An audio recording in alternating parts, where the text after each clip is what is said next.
ഒരു ഫലവർഗമായിട്ടും അതുപോലെ തന്നെ ഒരു ഔഷധമായിട്ടും ഉപയോഗിക്കുന്ന ഒരു ഔഷധ ദ്രവ്യമാണ് നിങ്ങൾ ഏറ്റവും കൂടുതൽ ആവശ്യപ്പെട്ടിട്ടുള്ള ഒരു ഫലവർഗ വിളയാണ് നെല്ലിക്ക. ആമലകി, ആംല എന്നൊക്കെയാണ് മറ്റു ഭാഷകൾ. ഗൂസ്ബെറി എന്നാണ് ഇംഗ്ലീഷ് നെയിം. എംബ്ലിക്ക ഒഫിഷ്യനാലിസ് എന്നാണ് ബൊട്ടാനിക്കൽ നെയിം. ഇന്ന് ഈ ഔഷധ സസ്യത്തെ പറ്റി കൂടുതൽ വിവരങ്ങൾ നമുക്കൊന്ന് ചിന്തിക്കാം. ഒരു ആധുനിക കാഴ്ചപ്പാടനുസരിച്ച് വൈറ്റമിൻ സിയുടെ ഏറ്റവും റിച്ച് സോഴ്സ് ആണ് ആംലകി അല്ലെങ്കിൽ നെല്ലിക്ക എന്ന് പറയാം. ആംലകി സംസ്കൃതം പേരാണ് കേട്ടോ. ഈ ചാനൽ സബ്സ്ക്രൈബ് ചെയ്തിട്ടില്ലെങ്കിൽ സബ്സ്ക്രൈബ് ചെയ്തു. വൈറ്റമിൻ സിയുടെ പ്രത്യേകത രോഗപ്രതിരോധ ശേഷി വർദ്ധിപ്പിക്കാനും ഫ്രീ റാഡിക്കൽസിനെ നിർവീര്യമാക്കാനും ഏറ്റവും അധികം സഹായകരമായ ആന്റി ഓക്സിഡന്റ്സ് ധാരാളമായിട്ട് അടങ്ങിയിട്ടുള്ളതാണ് വൈറ്റമിൻ സി. വൈറ്റമിൻ സി കൂടാതെ വിറ്റാമിൻ എയും വൈറ്റമിൻ ബി കോംപ്ലക്സും കാൽസ്യം, ഫോസ്ഫറസ്, അയൺ എന്നിങ്ങനെയുള്ള മൂലകങ്ങളും നെല്ലിക്കയിൽ ധാരാളമായിട്ട് അടങ്ങിയിട്ടുണ്ട്. വൈറ്റമിൻ സി ധാരാളമായിട്ട് അടങ്ങിയിട്ടുള്ളതുകൊണ്ട് രോഗപ്രതിരോധ ശേഷി വർദ്ധിപ്പിക്കുന്നു പറഞ്ഞല്ലോ. അതുപോലെ തന്നെ പലതരത്തിലുള്ള അണുബാധകളിൽ നിന്ന് ശരീരത്തെ സംരക്ഷിക്കുന്നതിനും നെല്ലിക്ക സഹായകരമാവുന്നുണ്ട്. മുൻപ് പറഞ്ഞ പോലെ ഈ ധാരാളം ആന്റി ഓക്സിഡന്റ്സ് അടങ്ങിയിട്ടത് കൊണ്ട് തന്നെ ഈ ഓക്സിഡേറ്റീവ് സ്ട്രെസ് കുറയ്ക്കുന്നതിന് സഹായകരമാവുന്നുണ്ട്. ഏറ്റവും പ്രയോജനപ്പെടുന്ന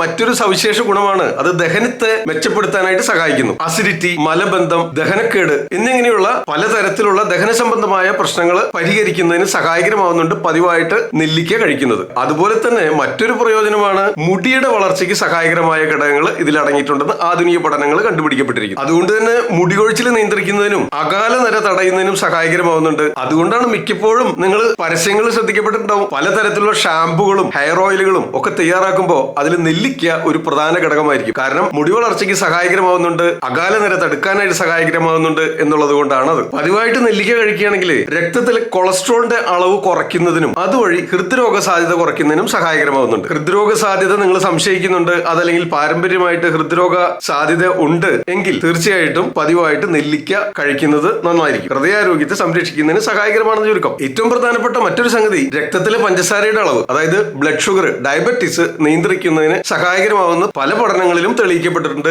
ആയുർവേദവും ഇത് തന്നെ അനുശാസിക്കുന്നു. ഇത്തരം ഗുണങ്ങളൊക്കെ ഉണ്ടെങ്കിലും ചില സംഗതികൾ ശ്രദ്ധിക്കേണ്ടതുള്ളത്, അതായത് ഓൾറെഡി അസിഡിറ്റി ഉള്ളവരാണ്, ശരി അമ്ലത്വം ശരീരത്തിൽ കൂടിയിരിക്കുന്നവരാണ്, അത്തരക്കാര് നെല്ലിക്ക കഴിക്കുമ്പോൾ ചിലപ്പോൾ ആസിഡ് റിഫ്ലക്സും അത്തരം ബുദ്ധിമുട്ടുകളൊക്കെ ഉണ്ടാകാനായിട്ട് സാധ്യതയുണ്ട്. പക്ഷേ നെല്ലിക്ക കഴിക്കുക വഴി അത്തരം പ്രശ്നങ്ങൾ ഉണ്ടാകാനായിട്ട് യാതൊരു സാധ്യതയില്ല. ഇത്തരം രോഗാവസ്ഥകളിലൂടെ കടന്നു പോകുന്നവരാണെങ്കിൽ, ആസിഡ് റിഫ്ലക്സും അസിഡിറ്റിയും ഓൾറെഡി ഉള്ളവരാണെങ്കിൽ അത്തരക്കാര് നെല്ലിക്ക കഴിക്കുമ്പോൾ ഇത്തരം പ്രശ്നങ്ങൾ കൂടുതലായിട്ട് അപൂർവം ചില കേസുകളിൽ കാണാനായിട്ട് സാധ്യതയുണ്ട്. ബ്ലഡ് തിന്നിങ് പ്രോപ്പർട്ടി ഉള്ളതായിട്ട് പറയുന്നു, അതായത് രക്തത്തിലെ കൊഴുപ്പിനെ നിയന്ത്രിക്കുന്നതിന് സഹായകരമായ ഘടകങ്ങൾ അടങ്ങിയിട്ടുണ്ട്. അതുകൊണ്ട് തന്നെ ബ്ലഡ് തിന്നിങ്ങിനായിട്ട് ആസ്പിരിൻ പോലുള്ള ഔഷധങ്ങൾ കഴിച്ചുകൊണ്ടിരിക്കുന്നവര് നെല്ലിക്ക കൂടെ കഴിച്ചാൽ വീണ്ടും ബ്ലഡ് തിന്നിങ് കൂടുതലായിട്ട് നടക്കാനായിട്ട് സാധ്യതയുണ്ട്. അതുകൊണ്ട് തന്നെയാണ് ഞാൻ പലപ്പോഴും പറയാറില്ല, അതായത് പ്രമേഹം നിയന്ത്രിക്കുന്നതിനായിട്ട് ഇൻസുലിൻ എടുത്തുകൊണ്ടിരിക്കുന്നവര് നെല്ലിക്ക കഴിക്കുമ്പോൾ വീണ്ടും പ്രമേഹം കുറയാനായിട്ട് സാധ്യതയുണ്ട്. അതിനനുസരിച്ച് ആ ഇൻസുലിന്റെ തോത് അവർ കുറച്ചു കൊണ്ടുവന്നാൽ മതി. അതുപോലെ തന്നെ ബൈപ്പാസ് ഒക്കെ കഴിഞ്ഞവര് ബ്ലഡ് തിന്നിങ്ങിനായിട്ട് ആസ്പിരിൻ പോലുള്ള ഔഷധങ്ങൾ കഴിക്കുന്നുണ്ടെങ്കിൽ അതിന്റെ കൂടെ നെല്ലിക്ക കഴിക്കുമ്പോൾ ഒന്ന് ശ്രദ്ധിക്കേണ്ടതുണ്ട്. ആയുർവേദ ഗ്രന്ഥങ്ങളിൽ സംസ്കൃതത്തില് ആംല,